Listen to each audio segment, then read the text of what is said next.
Hi, this is Pat Moorhead, and the 6.5 is live here in the IBM booth at Mobile World Congress.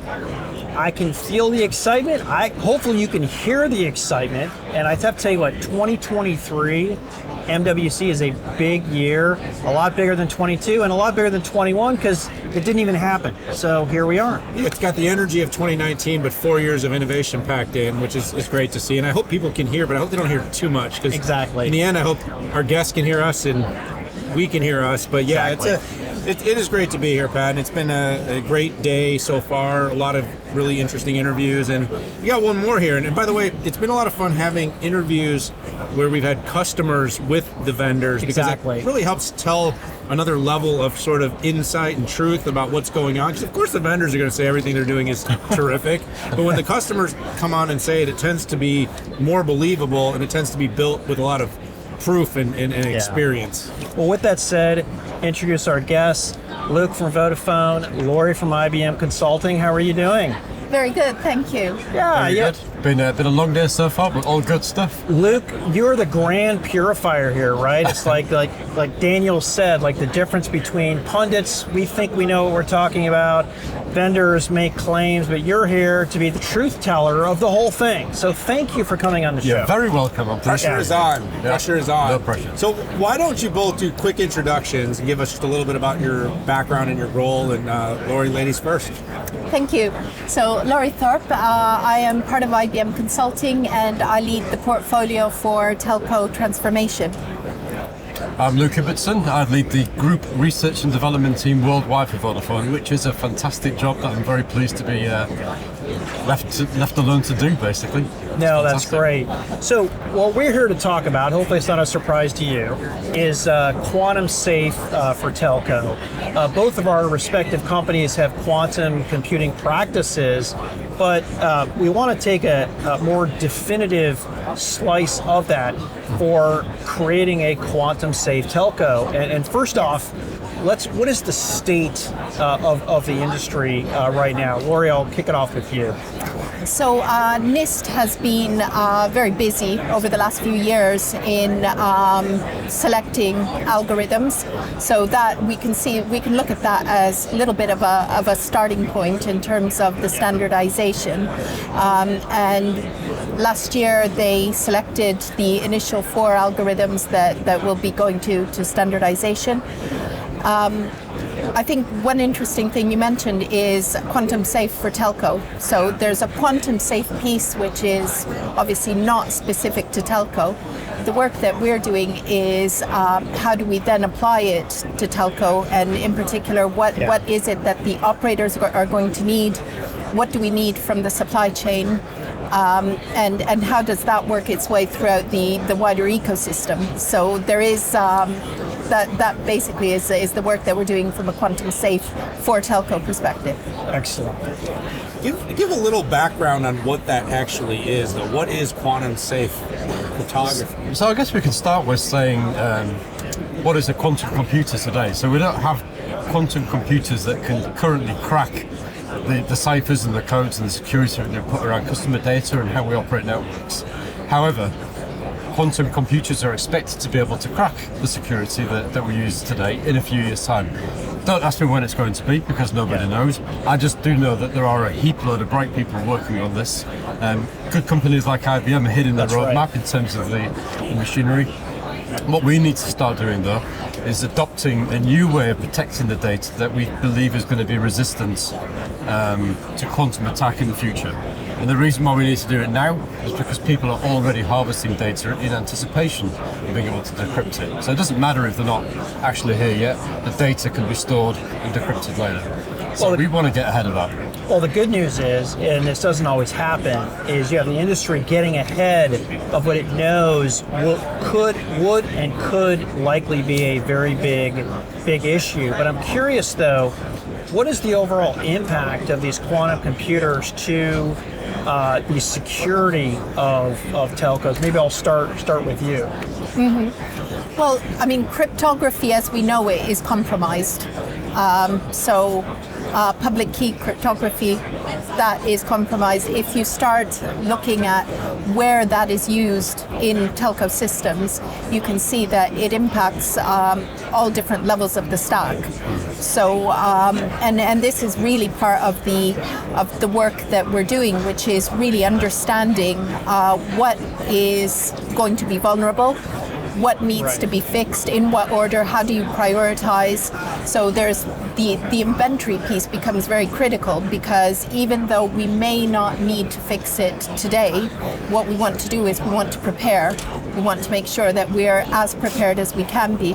And to Luke's point around the standards, obviously from a telco, the way that the telco industry works, we have standards that need to be defined, that need to be implemented in the products, and those timelines, it doesn't happen overnight. So that preparation piece is really critical. And maybe I can just build on that very quickly. Please. Taking it back to the telco piece, and Lory mentioned the need to build a crypto inventory. So understanding where vulnerable forms of cryptography are used in the myriad of IT business systems, the systems you use to protect customer data, we need to understand where that cryptography is being used. We need to do a risk assessment so that we can plan to switch out those algorithms, the Right. ones that have been developed, as Lory mentioned at the beginning, by NIST, that are thought to be quantum safe.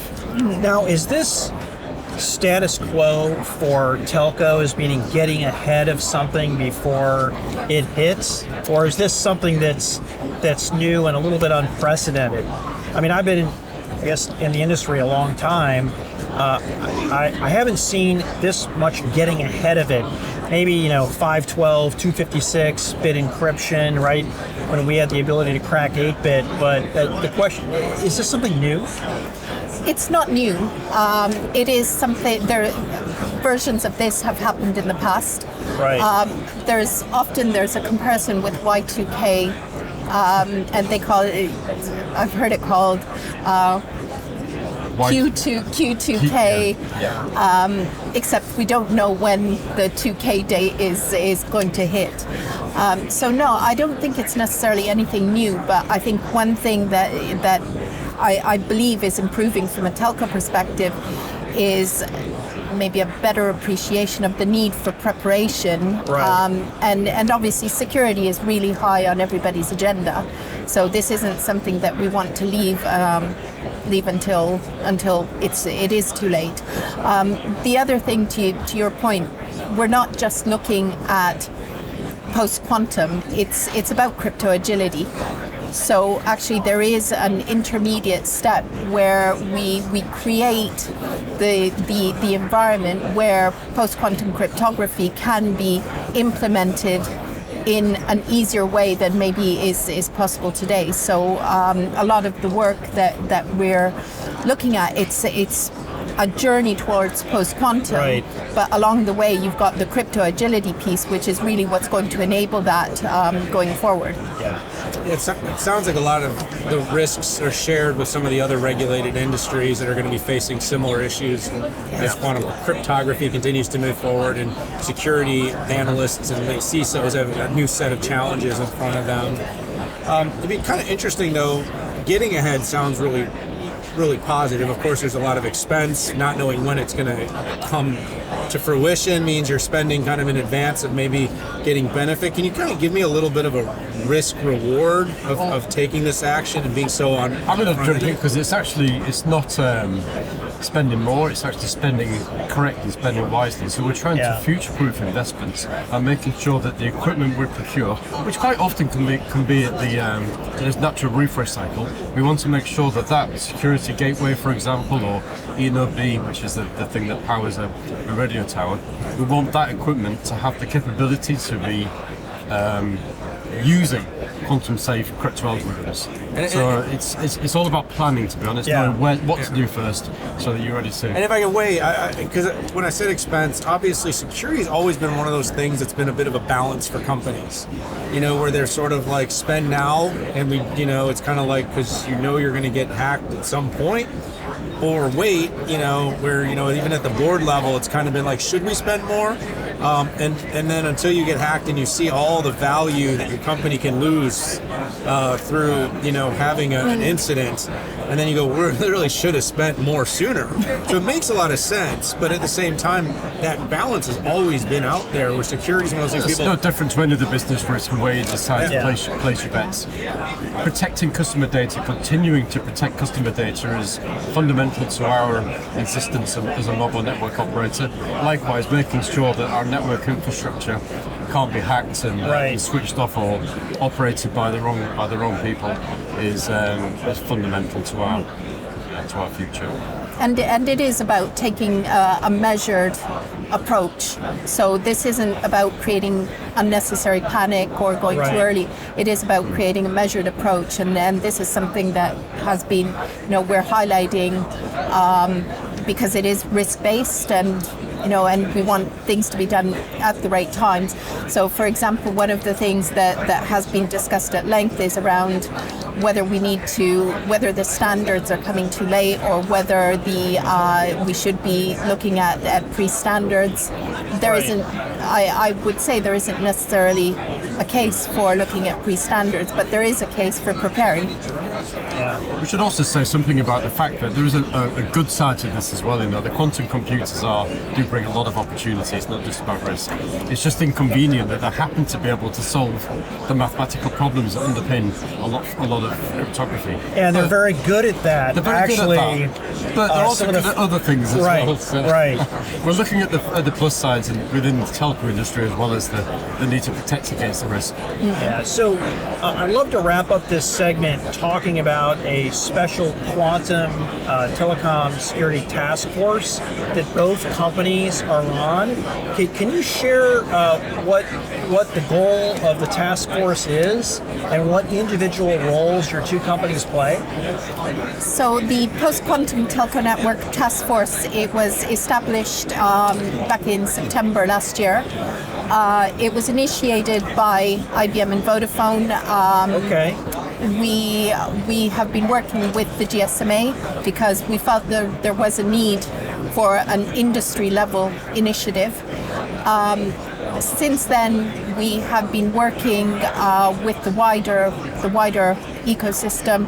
We've had huge traction with the task force, so we have over 35 members, of which I think 13 or 14 are large global operators, including Vodafone, obviously. Right. The task force has started with an impact assessment. So last week we published a white paper, an impact assessment white paper. This was work that we did in collaboration within the task force, and I mean, IBM and Vodafone have been leading this. So we chair. I'm the chair.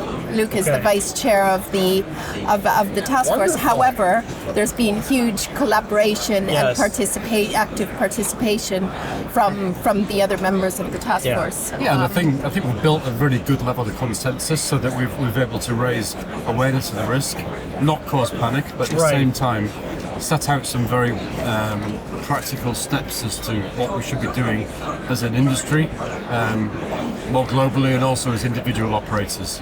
So we very pleased, actually, just early this weekend we got the mandate to continue with this group, GSMA.